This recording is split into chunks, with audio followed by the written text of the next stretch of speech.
नमस्कार।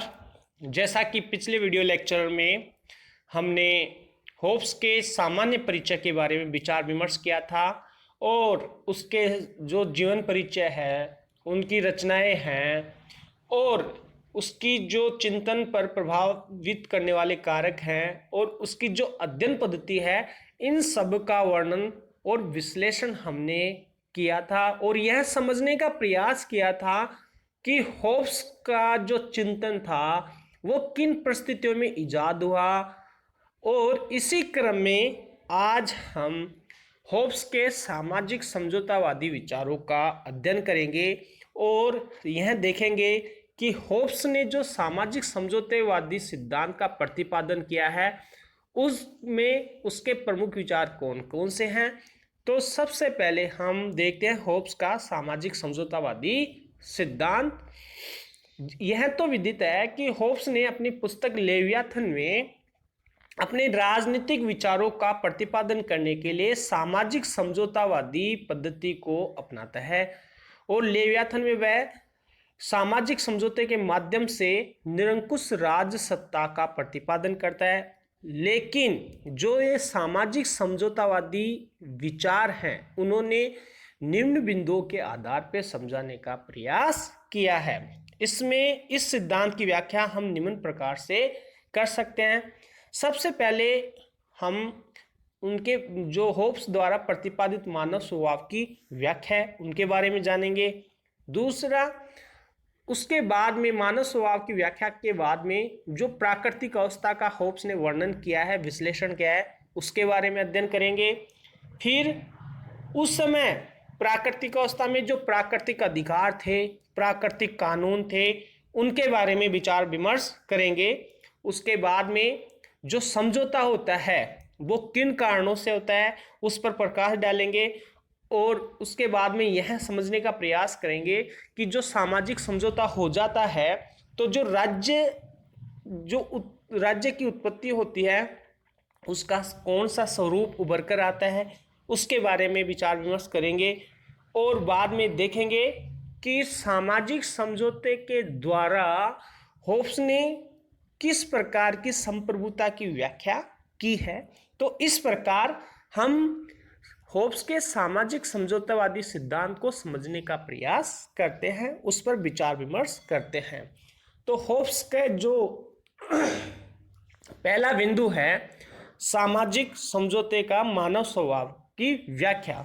होप्स के समय इंग्लैंड में जो गृह युद्ध छिड़ा हुआ था उसने मानव स्वभाव के घृणित पक्ष को ही रखा। इस प्रकार वह मनुष्य को स्वार्थी, नीच, दुष्ट, विवेकहीन और आत्म केंद्रित प्राणी मानता है और वह मानता है कि मनुष्य अपने स्वभाव का संचालन स्वार्थ के आधार पर ही करता है। होप्स का मानना था कि मनुष्य आनंद प्राप्त करना चाहता है और समय समय पर अपनी इच्छाओं को पूर्ण करना और वांछित वस्तुओं को प्राप्त करना ही उससे ही वह आनंद की संज्ञा देता है। और जिन साधनों से अपनी इच्छाएं पूर्ण करते हुए आनंद प्राप्त किया जाता है उन साधनों को होप्स शक्ति की संज्ञा देता है। चूंकि मनुष्य के आनंद अनंत है इसलिए मनुष्य के जीवन में एक शक्ति की प्राप्ति के बाद दूसरी शक्ति प्राप्त करने की इच्छा निरंतर बनी रहती है। यानी मनुष्य जीवन भर मृत्यु पर्यंत शक्ति की कामना करता है। इस प्रकार होप्स का मानना है कि मनुष्य के सारे कार्य स्वार्थ भावना से प्रेरित होते हैं। इस प्रकार वह अपनी इच्छाओं की पूर्ति में निरंतर लगा रहता है। इस प्रकार वह अपनी संपत्ति को सुरक्षित रखना चाहता है और अपने जीवन को निर्बाध और निर्द्वंद रखने के चक्कर में लगा रहता है। इस प्रकार होप्स यह मानता है कि प्रकृति ने सब मनुष्यों को समान बनाया है।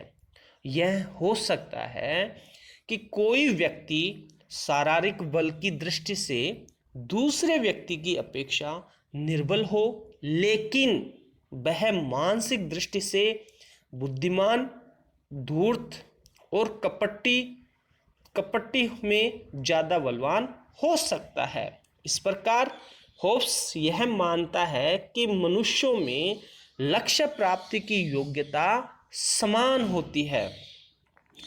वह यह मानता है कि मनुष्यों के बीच प्रतिस्पर्धा, वह और कीर्ति पाने यानी अपनी यश पाने के लिए एक सभी मनुष्य में यह लालसा समान रूप से पाई जाती है।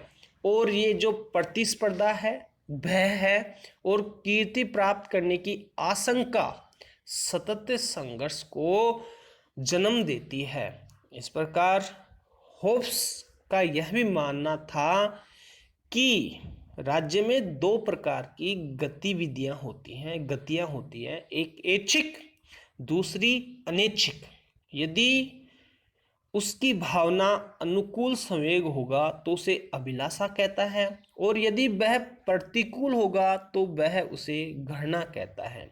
इस प्रकार मनुष्य के स्वभाव के बारे में होब्स के विचार नकारात्मक अवधारणा पर आधारित है। वह मनुष्य को स्वार्थी, नीच, दुष्ट, विवेकहीन, आत्मकेंद्रित व्यक्ति मानता है।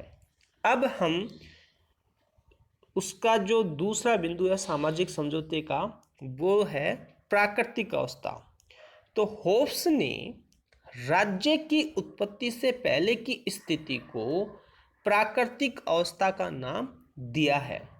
इसने मानव स्वभाव के चित्रण के सिलसिले में जो मनुष्य को स्वार्थी, संघर्षरत, इच्छाओं की पूर्ति में लीन बताया है, उसके परिणाम स्वरूप प्राकृतिक अवस्था की कल्पना की है। इस प्रकार होब्स के अनुसार प्राकृतिक अवस्था एक सतत युद्ध के अतिरिक्त कुछ भी नहीं है, जिसमें प्रत्येक व्यक्ति अपने स्वार्थ से प्रेरित होकर एक दूसरे से युद्ध करता है। इस प्रकार प्राकृतिक अवस्था में यह कहावत चरितार्थ होती है, जिसकी लाठी उसकी भैंस का सिद्धांत लागू होता है। मनुष्य को जो अच्छा लगता है, जैसा वह चाहता है वैसा ही करता है, जिसे चाहता है मार डालता है। यानी उसका जीवन अकेला है, हमेशा भय और असुरक्षा से ग्रस्त है। शक्तिशाली लोग कमजोर व्यक्तियों के अधिकारों को हड़प लेते हैं। सर्वत्र शक्ति का बोलबाला होता है। धोखाधड़ी, प्रवंच आदि, छल के द्वारा छलना आदि का बोलबाला रहता है। इस प्रकार जो प्राकृतिक अवस्था है उसमें न समाज है, न राज्य है, न सरकार है, और इस अवस्था को उसने प्राकृतिक अवस्था की संज्ञा दी है, जिसमें निपट मारधाड़ है, स्वतंत्रता न होकर स्वच्छंदता है। इसलिए यह नियम लागू है कि जिसकी लाठी उसकी भैंस। न विज्ञान है, न साहित्य है, न कृषि है, न व्यापार है, केवल मारधाड़ है। इस अवस्था में प्राकृतिक कानून है, जिसे वह सूझबूझ के नियम कहता है। इस प्रकार उसने प्राकृतिक अवस्था का वर्णन विश्लेषण किया।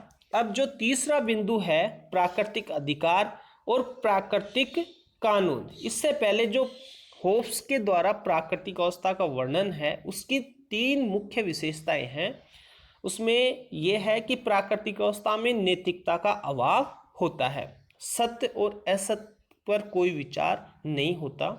दूसरा, इसमें न्याय और अन्याय के विचार का भी अभाव है, यानी प्राकृतिक अवस्था में न तो न्याय होता है और न अन्याय पर विचार किया जाता है। इस अवस्था में व्यक्तिगत संपत्ति का भी अभाव होता है। इस प्रकार होब्स ने मानव स्वभाव का वर्णन विश्लेषण करने के बाद में उसके परिणाम स्वरूप प्राकृतिक अवस्था का विश्लेषण किया है।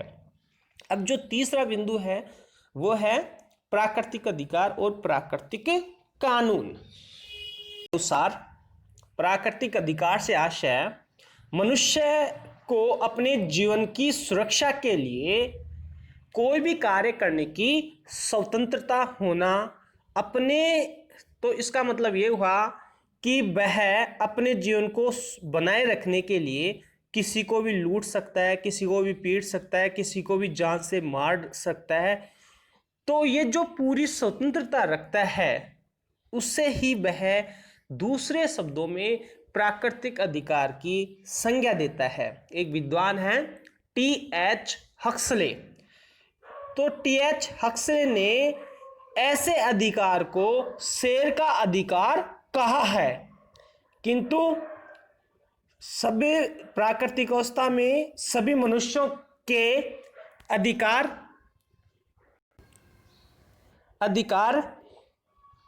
समान होते हैं। अब इस प्रकार प्राकृतिक अवस्था में सभी को, यानी सभी मनुष्यों के सभी प्राकृतिक अधिकार समान होने के कारण एक दूसरे को लूटने की, उनकी हत्या करने का अधिकार मिल जाता है। इस प्रकार सभी मनुष्यों का जीवन असुरक्षित हो जाता है, लेकिन फिर भी सभी मनुष्य अपने जीवन को सुरक्षित बनाए रखना चाहते हैं। इस प्रकार वे प्राकृतिक अवस्था में भी अपनी सुरक्षा के लिए अपनी बुद्धि से कानून बनाते हैं। इन्हें ही वह प्राकृतिक कानून की संज्ञा देता है। होब्स के अनुसार प्राकृतिक अधिकार और प्राकृतिक कानून में अंतर होता है। प्राकृतिक अधिकार का आशय है कि प्रत्येक मनुष्य को अपनी आत्मरक्षा हेतु समस्त कार्य करने की स्वतंत्रता होना, जबकि प्राकृतिक कानून की अवधारणा इससे भिन्न है। इस प्राकृतिक कानून के द्वारा मनुष्य को ऐसे कार्य करने से रोका जाता है जो सबकी सुरक्षा के लिए खतरा हो। इस प्रकार प्राकृतिक अधिकार से स्वतंत्रता का आभास होता है और प्राकृतिक कानूनों से दायित्व का आभास होता है। होब्स ने अपनी पुस्तक लेवियाथन में 19 प्रकार के प्राकृतिक कानून गिनाए हैं, जिनमें से 3 बहुत ही महत्वपूर्ण हैं। इनमें प्रथम यह है कि प्रत्येक मनुष्य शांति की खोज करे और शांति से रहे। इसी प्रकार दूसरा कानून यह कहता है कि सभी मनुष्य अपने प्राकृतिक अधिकारों का त्याग करें। इसके लिए यह आवश्यक है कि वो सार्वजनिक हो और पारस्परिक हो। यानी इसका मतलब ये हुआ कि सभी मनुष्य एक साथ अपने प्राकृतिक अधिकारों का परित्याग कर दें। और तीसरा जो बिंदु ये है कि मनुष्य अपने वचन का पालन करें। जो मनुष्य, इस प्रकार ये जो 3 महत्वपूर्ण नियम है या कानून है, इसी के आधार पे, इन कानूनों के आधार पर ही होब्स निरंकुश राजतंत्र का सैद्धांतिक ढांचा तैयार करता है। जैसे प्रथम जो कानून कहता है कि सभी मनुष्य शांति से रहें, तो कानून के द्वारा शांति स्थापित करने के लिए राजनीतिक व्यवस्था की अनिवार्यता स्वीकार की गई। दूसरे कानून के द्वारा यह सिद्ध करने की चेष्टा की गई कि राजा के विरुद्ध विद्रोह करने का अधिकार प्रजा को नहीं है। और तीसरे कानून के द्वारा होब्स ने यह सिद्ध करने का प्रयास किया कि राजा और राज्य एक समझौता है जिसके उल्लंघन का प्रयास किसी भी व्यक्ति को नहीं करना चाहिए। इस प्रकार एक विद्वान है वेपर, उन्होंने प्राकृतिक कानून का निष्कर्ष यह इन शब्दों में निकाला कि एक मनुष्य को दूसरों के प्रति कोई ऐसा व्यवहार न करना चाहिए जिसे वह अपने प्रति अरुचिकर मानता हो। इस प्रकार होब्स ने प्राकृतिक अधिकार और प्राकृतिक कानूनों की व्याख्या की है। अब जो चौथा